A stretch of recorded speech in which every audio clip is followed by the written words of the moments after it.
जय हिंद एवरीवन। तो आज के इस वीडियो में हम बात करने वाले हैं इंग्लिश वोकैबलरी की, जो हमारी एक सीरीज़ चल रही है उसमें इससे पहले मैंने 2 वीडियोस ऑलरेडी अपलोडेड हो चुकी है इसी चैनल पर। तो आपने अगर नहीं देखी तो सबसे पहले जाके वो वीडियो चेक ऑन करो ताकि आप लोगों को समझ में आए। और आगे आज मैं कवर अप करवाने वाली हूँ। तो इसमें हम ना जैसे सबसे पहले मैं आपको बताऊँगी कि किस तरीके से आपको वर्ड्स को याद रखना है ताकि आप लंबे टाइम्स के लिए इसे याद रख पाओ। और फिर उसके बाद मैं आपको क्वेश्चंस भी दिखाऊंगी कि किस तरीके से हम क्वेश्चन एग्ज़ाम में मतलब किस तरीके से क्वेश्चंस पूछे जाते हैं। और ये बिल्कुल पीवाईक्यू बेस्ड इंपॉर्टेंट क्वेश्चंस होने वाले हैं। अगर इससे पहले आपने कभी एग्ज़ाम दिया है तो आपको समझ में आता होगा कि इसी टाइप के क्वेश्चंस आते हैं। ठीक है, तो नहीं देखी तो पहले वो वीडियो जाके देखो। तो आज की इस वीडियो में सबसे पहला जो हमारा वर्ड है वो है सुपीरियस। ये पहली बात तो ये एक एडजेक्टिव वर्ड है, ठीक है। और इसका मतलब होता है जाली। जाली मतलब ये वो वाली जाली नहीं है। जाली मतलब ऐसे नहीं हो जाता हम कोई डॉक्यूमेंट फेक बनवा लेते हैं तो उसे कहते हैं जाली पत्र है, यानी जो चीज़ें फ़ेक हो। एक तरीके से हम इसे फ़ेक के सेंस में समझ सकते हैं, ठीक है। आर्टिफिशियल तो नहीं कहेंगे बट मतलब जो ऐसे कह सकते हैं कि जो चीज़ें फ़ेक में होती है ना, जो ओरिजिनल नहीं होती, उसे कहते हैं। Not being what is purports to be false और फेक, जो चीज़ें फ़ेक होती हैं। तो अगर मैं आपको बताऊँ कि आप इसे याद कैसे कर सकते हो, तो जैसे ये जो स्पीरियस है ना, ये याद कर सकते हो आप। ये कर सकते हो आप जैसे कि इसे याद रख लो कि जैसे सुपारी दी जाती है ना, किसी गुंडों को हम लोग सुपारी देते हैं ना, जैसे आपने फिल्मों में देखा होगा कि गुंडों को क्या दी जाती है, सुपारी। सुपारी किस लिए दी जाती है? ताकि वो कोई भी डॉक्यूमेंट हो, ठीक है, या कोई भी ऐसे जो भी जो मतलब बेकार से ऐसे डॉक्यूमेंट या कोई भी चीज़ें जब हमें फ़ेक बनवानी होती है तो हम उसे जो गुंडे होते हैं उन्हें सुपारी देते हैं। तो आप इस तरीके से याद कर सकते हो कि कोई भी फ़ेक चीज़ों के लिए सुपेरियस का यूज़ होता है, ठीक है, उसे कहते हैं। तो आप इस तरीके से याद कर सकते हो। फेक यानी कोई भी चीज़ें नकली हो तो उसे कहते हैं। ये हो जाएगा इनके सिनोनिम। फ्रॉडलेंट मतलब ये तो समझ में ही पता ही चल रहा है कि फ्रॉड होता है, ठीक है। कोई भी फ्रॉड हो तो फिर उसके वर्ड में आप लोग फ्रॉड मतलब नकली। फ्रिगेट मतलब बनावटी कोई भी चीज़ें, जैसे इसे आप याद कर सकते हो। जैसे फ्रिज है, फ्रिज मतलब बनावटी तौर पर फ्रिजें आती हैं तो फिर उस तौर पर जिसमें ज़्यादा मतलब जो सस्ती होती है तो उस तौर पर आप याद कर सकते हो, ठीक है। नेक्स्ट बात करते हैं हम एंटोनिम्स की। ऑथेंटिक। ऑथेंटिक मतलब जो चीज़ें नहीं वास्तविक होती है, जैसे हिंदी में इसको वास्तविक कहेंगे। जो चीज़ें नहीं होती है, जो चीज़ें सही होती है, ठीक है ना, ओरिजिनल कह सकते हैं जिसे ऑथेंटिक, या फिर ओरिजिनल जो चीज़ें सही होती है। जेन्युइन मतलब असली चीज़ें, ठीक है। ये कहते हैं ना ये जेन्युइन पर्सन है या जेंटलमैन पर्सन है, तो आप जेन्युइन या जेंटलमैन इस तरीके से आप करके याद कर सकते हो, ठीक है। ओके, तो नेक्स्ट बढ़ते हैं हम अपने नेक्स्ट वर्ड पर। एब्सर्ड। एब्सर्ड ये तो एक एडजेक्टिव है। इसका मतलब होता है बेतुका। बेतुका कह सकते हैं कि कोई ऐसा इंसान हो जो कि मतलब कहते हैं ना कि ये ऐसे वीक सा इंसान होता है। ये इमोजी देख के आपको समझ में आ रहा होगा कि एब्सर्ड मतलब ऐसे इंसान होते हैं जो उन्हें बिल्कुल भी समझदार नहीं होते हैं, जो, ठीक है। मीनिंग क्या है? वाइडली अनरीजनेबल मतलब कि जिनके पास ऐसा कुछ मतलब दिमाग नहीं होता ना, इलॉजिकल इंसान जो होते हैं। और इनएप्रोप्रिएट, इनएप्रोप्रिएट, ठीक है। एब्सर्ड को आप इस तरीके से याद कर सकते हैं ना कि जैसे मतलब कोई ऐप को आप याद कर सकते हैं जैसे कोई अब। सर्ड को आप याद कर सकते हैं सुर, यानी अगर कोई गाना गाने लगता है ना तो वो कहते हैं ना कि अब इसका सुर मतलब बिल्कुल बेकार सा है, तो एब्सर्ड को याद कर सकते हैं बिल्कुल बेकार मतलब बेतुका सा सुर है उसका, ठीक है। तो आप इस तरीके से याद कर सकते हैं। अब इसके बात करते हैं सिनोनिम्स की। रेडिकुलस मतलब होता है ऊट पटांग, ठीक है। कुछ मतलब ऊट पटांग सा इंसान की वैसे बात की जाती है इसमें, ठीक है। पर्सन पर ये बेस्ड होता है, तो ऊट पटांग सा कोई इंसान होता है। आप इसे जैसे ऐसे याद कर सकते हो रेडिकुलस को, मतलब जैसे रिडल। रिडल सबको पता होगा, इसे कहते हैं मतलब पहेली, ठीक है। पहेली होती है रिडल। तो जैसे पहेली क्या होती है? पहेली होती है जो हमें सुलझानी पड़ती है, तो बहुत ज़्यादा मतलब अजीब सी नहीं होती, ऊट पटांग सी होती है, हमें उसे अच्छे से लगाना अरेंज करना पड़ता है। तो आप रिडल से याद कर सकते हो कि रेडिकुलस को आप याद कर सकते हो रिडल से, यानी ये जो पहेली है ये बहुत ज़्यादा ऊट पटांग से है, तो आप इस तरीके से याद कर सकते हो। फुलिश, फुलिश सबको पता है कि मतलब जो मूर्ख होता है इंसान, उसे कहते हैं फुलिश। सेंसलेस यानी जिसके अंदर दिमाग नहीं होता, जिसके अंदर सेंस नहीं होता, उसे कहते हैं सेंसलेस इंसान, ठीक है। अन अनरीजनेबल मतलब अतार्किक, मतलब जिसकी इलॉजिकल भी कह सकते हैं उसे, इलॉजिकल, ठीक है। तो उसे भी कह सकते हैं, इसे भी इसी में आप डाल लेना, इलॉजिकल। अनरीजनेबल मतलब जिसके अंदर बिल्कुल भी दिमाग नहीं है, जो बिल्कुल बेवकूफ़ इंसान होता है ना, उसे। और इसके एंटोनिम क्या हो गए? जैसे इधर क्या था? सेंसलेस, इधर क्या है? सेंसिबल हो जाएगा, ठीक है। जिसके अंदर दिमाग होता है ठीक है, सेंसलेस, सेंसिबल। अनरीजनेबल, इधर क्या है? रीजनेबल, ठीक है। जिसके अंदर मतलब रीजनेबल को आप याद कर सकते हो यानी जिसके पास रीज़न हो, ठीक है, जिसके पास किसी भी क्वेश्चन का या किसी भी चीज़ का रीज़न होता है ना, तो वो होता है रीज़नेबल इंसान, मतलब उचित इंसान होता है, जो अच्छा इंसान होता है। ठीक है, रियलिस्टिक इंसान होता है, जो लॉजिकल इंसान होता है। ठीक है, लॉजिकल इंसान के लिए हम यूज़ कर सकते हैं लॉजिकल, रियलिस्टिक। रैशनल मतलब तर्क संगत इंसान, मतलब जो सच वाला इंसान होता है ना, जो समझदार इंसान होता है, जिसके पास दिमाग होता है, उसे कहते हैं। ठीक है, ओके। तो नेक्स्ट हम बात करते हैं बैफल की। ठीक है, ये एक वर्ब है, इसका मतलब होता है चकित करना। ठीक है, चकित करना मतलब हो गया है कि जैसे कोई चीज़ें हमारे सामने डायरेक्टली आ जाती है और हम लोग ऐसे सडन वाली फीलिंग्स नहीं होती, वो ही समझ सकते हो आप लोग कि जैसे कोई चीज़ें, बैफल को याद कर लो, जैसे कोई चीज़ें फॉर एग्जांपल जैसे आप रास्ते में जा रहे हो। ठीक है, आप रास्ते में इस तरीके से जा रहे हो और अचानक से आपके सामने बफेलो आ गई। ठीक है, तो आप बिल्कुल ऐसे सडन से आपकी फीलिंग्स क्या होगी, ठीक है, इस तरीके से होती है ना, तो वो हो जाता है कि जैसे आपके सामने बस बफेलो आ गई तो आप बिल्कुल चकित हो जाते हो देखकर, ये क्या आ गया अचानक से। ठीक है, सडन फीलिंग्स।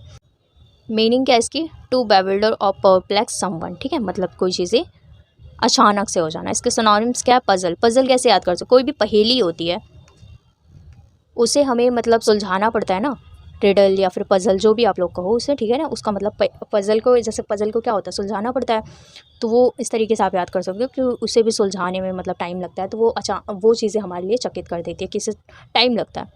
परप्लेक्स मतलब उलझनों में डालना। ठीक है, नेक्स्ट है अमेज, आश्चर्यचकित करना। ठीक है, अमेजिंग, कोई भी चीज़ हमें अमेजिंग लग जाती है तो हम अचानक से नहीं देखते वाओ, इस टाइप से जो हमारी फीलिंग्स आती है। कन्फ्यूज़न। ठीक है, तो कन्फ्यूज़न मतलब यही हो गया ना कि आपको कोई भी चीज़ आप देख रहे हो उसमें आप कन्फ्यूज़न में, ऐसा हो सकता है।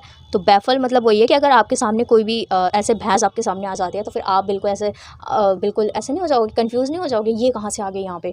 तो इस तरीके से आपको याद रख लेना है। ठीक है, ये मैं सिर्फ ट्रिक्स बता रही हूँ, अगर आप कुछ अलग से अपनी ट्रिक्स लगा सकते हो याद करने के लिए तो आप वो लगा लेना, अगर नहीं आता तो फिर आप ये देख लेना। ठीक है, एंटोनिम्स क्या हो जाएंगे, कंपोज्ड मतलब बेफिक्र इंसान, जो बिल्कुल मतलब ऐसे कंपोज को आप याद कर सकते हो काम से, काम याद कर सकते हो, जैसे जो काम इंसान होते हैं ना वो बिल्कुल ऐसे शांत शांत से होते हैं, जिन्हें कोई किसी भी चीज़ की फिक्र नहीं है। ठीक है, कंपोज्ड। नेक्स्ट है कम्फेंसिबल, मतलब आप ऐसे समझ, मतलब जो समझने योग्य इंसान होता है।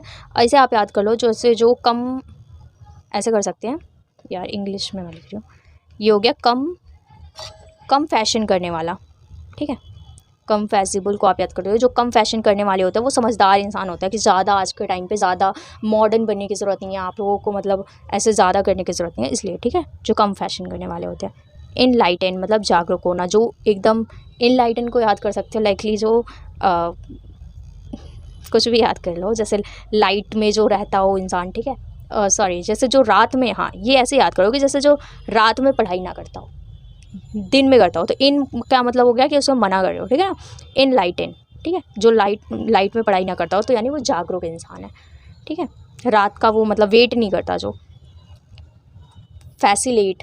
ठीक है, फैसिलेट मतलब सुगम बनाना किसी भी चीज़, जैसे आपके पास फैसिलिटी है सारी चीज़ की, तो आप आगे जाओगे, या एक वो इंसान आगे जाएगा जिसके पास कुछ भी नहीं है, तो फैसिलिटी वाला इंसान आगे जाता है ना, जिसके पास सारी चीज़ें अवेलेबल होती है, तो वो हो जाएगा। ठीक है, तो यानी हम यहाँ पे हमारा है क्या, फैबल मतलब होता है चकित करना, और ये हो जाता है कि मतलब जो हम अचानक से कोई भी चीज़ें हो जाती है तो उस पर ये बेस्ड है, और फिर ये हो जाएगा हमारे जो चीज़ें, जो इंसान समझदार होता है, और ये होता है जो इंसान मतलब जो नॉर्मल इंसान होता है, या फिर ऐसा कर सकते हैं जो बहुत ज़्यादा कन्फ्यूज़न से भरा होता है वैसे। ठीक है, नेक्स्ट हम बात करते हैं, नेक्स्ट है हमारा क्लोजल, जो कि एक एडजेक्टिव है। इसका हिंदी मीनिंग है विशाल, मतलब कोई चीज़ें बहुत ज़्यादा बड़ी होती है ना, बहुत ज़्यादा बड़ा, तो उसे कहते हैं हम लोग विशाल। ठीक है, मीनिंग है इसका एक्सट्रीमली लार्ज और ग्रेट। ठीक है, बहुत ज़्यादा लार्ज हो और ग्रेट। अब आप इसे क्लोसल को किस तरीके से याद कर सकते हो कि जैसे ऐसे याद करो कि जो कोलकाता की जो साड़ी होती है ना वो काफ़ी ज़्यादा बड़ी होती है। ठीक है, काफ़ी ज़्यादा फेमस भी है, कोलकाता की साड़ी याद कर लो, या फिर आप ऐसे भी याद कर सकते हो जैसे फॉर एग्ज़ाम्पल जो काल का साल, मतलब अगर किसी साल ऐसा कोई होता नहीं है, कोई ईयर ऐसा होता है कि जैसे हमें लगता है कि ये पूरा ईयर हमारा बिल्कुल मतलब बेकार ही गया है, तो वो ऐसे कर सकते हैं कि वो काल का साल था हमारे लिए। ठीक है, उसमें हमारे साथ बस जो भी हुआ गलती हुआ इस तरीके से, तो वो काल का साल हो गया, या कोलकाता की साल, या कुछ भी करके ऐसे याद कर सकते हो। ठीक है, क्लोसल। इसके अगर सिनोनिम्स की बात करें, एनॉर्मस मतलब जो विशाल होता है, एनॉर्मस मतलब विशाल, इसे आप याद कर सकते हो जैसे जो नॉर्मल ना हो। ठीक है, एनॉर्मस मतलब जो नॉर्मल ना हो तो उसे बड़ा ही कहेंगे। ठीक है, गिगनेटिक मतलब क्या है कि बहुत बड़ा होता है, ठीक है, गिगनेटिक। तो जो मतलब गिगनेटिक को आप इस तरीके से याद कर सकते हो जैसे जो जेनेटिक से आप याद कर सकते हो, जेनेटिक से आप याद करो, जैसे जेनेटिक जो होती है ना वो बहुत ज़्यादा बड़ी होती है, ठीक है, जेनेटिक, तो उसे आप गिगनेटिक के हिसाब से याद कर सकते हो, ठीक है। इमेंस, इमेंस मतलब हो गया अपार। नेक्स्ट है ह्यूज, ह्यूज मतलब विशाल, ये तो सबको पता है, कोई भी चीज़ है जो बहुत ज़्यादा ह्यूज होती है, ह्यूज मतलब बड़ा हो जाता है, ठीक है। उसके बाद हम बात करते हैं एंटोनिम्स की। एंटोनिम ये क्या है, ये बड़े के सेंस में है तो यहाँ पे सारा छोटा होगा, ठीक है। स्मॉल मतलब छोटा हो जाता है। मिनिमल, मिनिमम या मिनिमल आप जो भी डाल लो, आप इसमें मिनिमम भी कर सकते हो, वैसे मिनिमल है तो इसका मतलब न्यूनतम हो गया। टिनी, टिनी मतलब छोटा, कोई भी चीज़ें टिनी है ना तो वो मतलब छोटी हो जाती है, ठीक है। तो इस तरीके से आप इसे याद कर सकते हो। तो ये थे हमारे टोटल वर्ड्स जो कि मैंने आपको बताया कि किस तरीके से क्या क्या याद करना है। एंड अब मैं आपको बताती हूँ कि क्वेश्चन किस तरीके से, मतलब जितने भी क्वेश्चन है ना वो क्वेश्चन किस तरीके से हमारे एग्ज़ाम में पूछे जाते हैं। ओके, तो अब हम देखते हैं क्वेश्चन के एग्ज़ाम में क्वेश्चन किस तरीके से पूछे जाते हैं।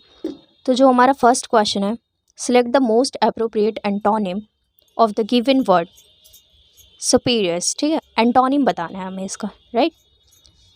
ऑप्शन क्या क्या दिया हुआ है, फनी, आर्टिफिशियल, काउंटरफीट या फिर जेन्युइन।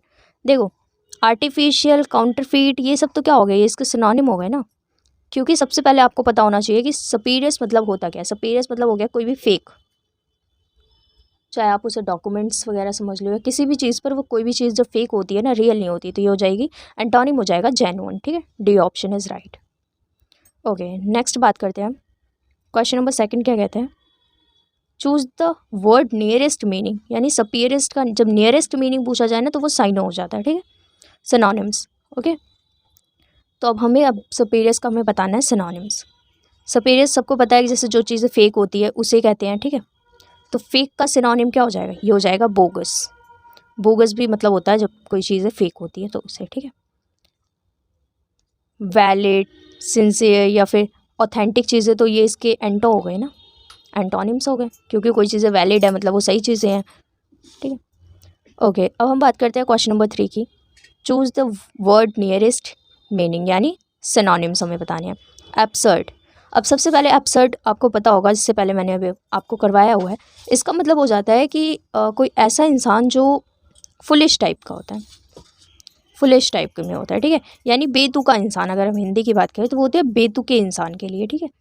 यानी जो इलॉजिकल इंसान होता है उसे कहते हैं। तो हमें सिनोनिम्स बताना है, तो रैशनल नहीं होगा क्योंकि ये तो हो गए ना जो मतलब अच्छे होते हैं। सेंसिबल भी नहीं होगा, लॉजिकल भी नहीं होगा, ये तीनों क्या हो गए, ये इसके हो गए एंटोनिम्स हो गए, ठीक है। बट अगर इसमें हमें बताना क्या है, सिनोनिम्स बताना, तो हो जाएगा परपोस्चरस, ठीक है, ये उसके सिनोनिम हो जाएगा, ठीक है।